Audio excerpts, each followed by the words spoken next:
What's up, guys? It's Nick. Today we're going to review my WCOOP 25K win from almost a year ago. I've learned a lot since then. In the next video series, hand history review, we will review a 10K scoop that I cashed just this spring, so that's more recent. So we will have covered a 5K scoop, a 10K scoop main, and a 25K WCOOP. So I think, we want to get one of these high rollers in here, and this is a good one. We've got a lot of interesting hands, and we'll just keep in mind that some things have changed since then, and when I see something I don't like, or a play that, I thought was good at the time but isn't, I'll bring it up and we'll try to learn from it. So let's get into it. So I did do a selection of hands just to keep out the flips and the raise and take it and stuff like that, so that we're not wasting time.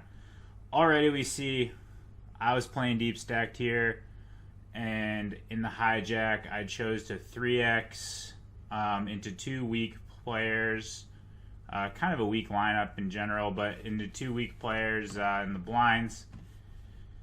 And this is now I'm 2.4xing this. Whatever, nitpicky, but yeah, you don't see the 3x happening. This is definitely a weird decision by me. In any case, on this board, we do want to see us make versus the small blind flat here, 200 deep. We do want to see our big c-bet, even a pot size c-bet would be fine, but 1800 is just fine. We went with exactly 3/4, so but we can c-bet that one up to pot. This turn card, of course, out of position when he flats the small blind is going to have at this depth some of the weaker suited aces, some of the offsuit aces. Your ace jacks, ace tens are mixing as well. Those ace 2, ace 3, ace 4 are really high frequency calls, as well as the other suited ones, especially versus the hijack. Versus the cutoff, they do start doing a little bit more 3-betting. Same thing with stuff like king jack off, jack 9 suited, jack 8 suited, stuff like that. So he's going to have a bunch of those draws. He's going to have a bunch of the ace highs, the ace jack, the club draw aces. So overall, this turn card's pretty bad for us. When he does continue versus that big c-bet, we do expect him to have stuff like jack 9, 8, 9, king jack, and ace 10, maybe some ace queens even. So I think we're just pure checking this combo, and in general checking this card quite a bit.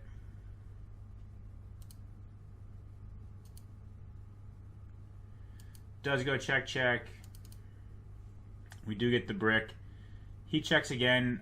We would expect the player in this position on this board should be putting out quite a bit of betting with their ace x, knowing that I do have those king queens, queen jacks, pocket kings.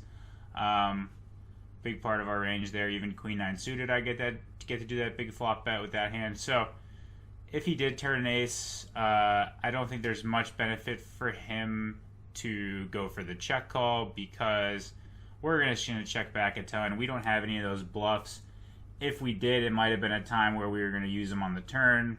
I don't think we're c-betting 3/4 pot wide enough here to have enough sort of no equity bluffs or bluffs that we gave up on, and then now fire the river for him not to just play a strategy where he puts out a medium-sized bet with a lot of his aces, because his smaller aces do benefit from like a block-size bet. He is going to have some of these low club combos and the jack 9s that want to split betting small and betting big. And he's going to have some good 2 pairs and stuff like that. So I'd like to see him do a lot of betting there with his ace x, because he does want to bluff some, and it is going to go check check quite a bit. He does have the ace 4 clubs, and he does check it. I don't like that. I think he's got to put in a block bet or even just a medium-sized bet with that hand. So we got C. Darwin. Most of you guys know him. Top online regular. He limps. When we're this deep, we're going to basically pure raise every pair.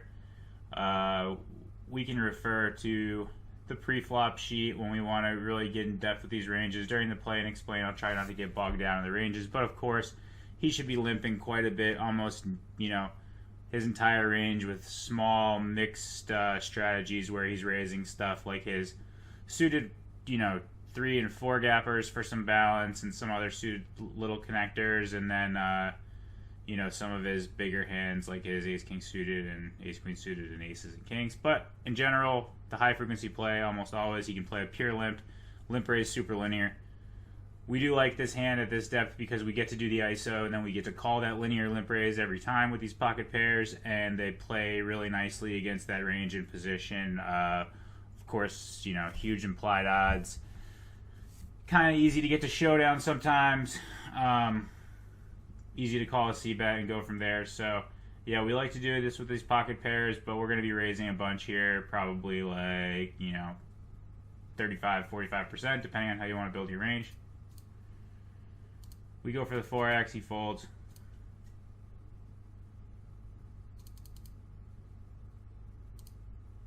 So, next hand, sorry, I got a little ahead here.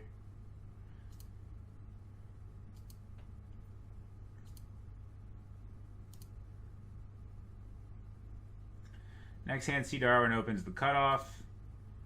At this depth, we don't really, we can do some 3-betting here. We would prefer to 3-bet here at like 50, 75, 100 blinds, 150 blinds, 200 blinds when, out of position still does have a substantial 4-betting range. We can't continue with this hand. It does really well versus lightest opens where he should be about 35% here with a bunch of King X and 10X that we dominate.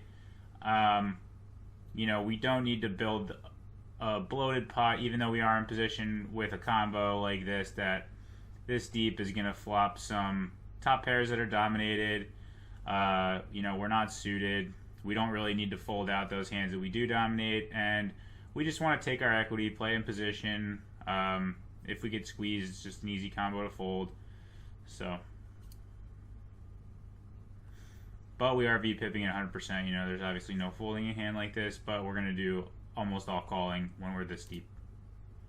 Much better to just 3-bet our suited stuff, some of our pairs, stuff that can call 4-bets.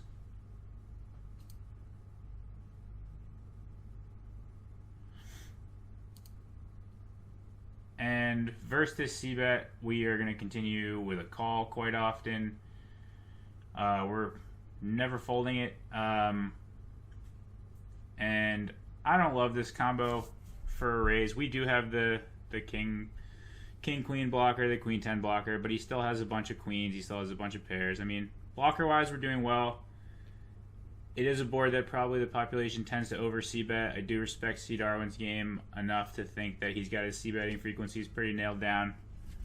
So I'd expect to continue with a call very frequently and then sometimes a raise, I guess. I do put in the raise. I think it's okay, if he's going to C-bet stuff like his 7-8s, his 8-9s, his ace-2 through, even ace-jacks, if he's C-betting that stuff and not building a check call, check raising range, which I do think is probably a little bit better strategy on this board, then, that's fine. He's going to be in a tough spot with a lot of those light backdoor C-bets that if he does continue with them on a brick, I'm going to win the pot pretty easily. And I can also just give up and I realize all my equity here. But yeah, it's kind of a little bit of an ambitious play. I'd rather do it with some stuff that more directly wraps around the 6 or the queen. Stuff that is a little bit weaker, that's not going to call and make good pairs, or that probably isn't good right now. Like my king high's a reasonable hand. I've got 2 overs to that bottom card and the backdoor straight draws, so it's fine to call with, but I don't mind the raise.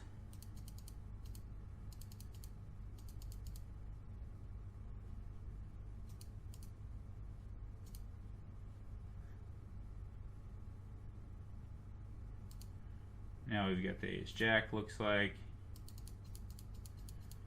We are 2.5xing. Hespe does call. This is the real Hespe, the John Hesp from the main event, I believe. Unless somebody made a really clever trick screen name. But in any case, with the ace jack versus the small blind, we can do some small betting for value. Like, he's not flatting many 5x here, just like 5-6, 4-5 suited. He probably, has a lot of ace highs, a lot of broadways. Thing is, I like checking back here when we share cards that we likely dominate. So he's going to have some jack x we dominate. He's going to have some ace x we dominate. He can put in that little check raise with some of his pocket pairs for value and protection, and that's not really great with our combo on this board. So I do like the check back. We can work at a showdown, or we can turn a top pair that we dominate. Same thing on the turn. Once he does check twice, we might get to put in a little bet here just to say, let's not let 9-10 suited of spades that completely gave up just peel free 6 outs.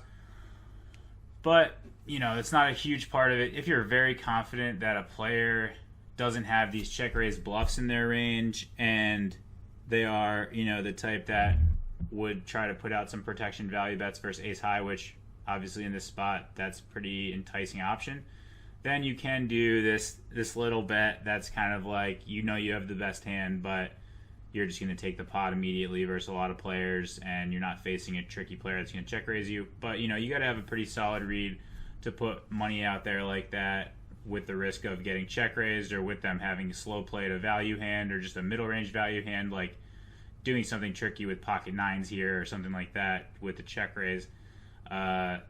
Whereas, we can go to showdown and, again, maybe make that dominating top pair on the river and get some more money in that way. Does go 1 to a straight here. I do think ace-4 and ace-3 and ace-6 suited, all those being suited, even something like 6-7 suited might have checked the turn here again. I don't think we have a value bet here. And we just go to showdown. So he did have one of those combos that was just giving up.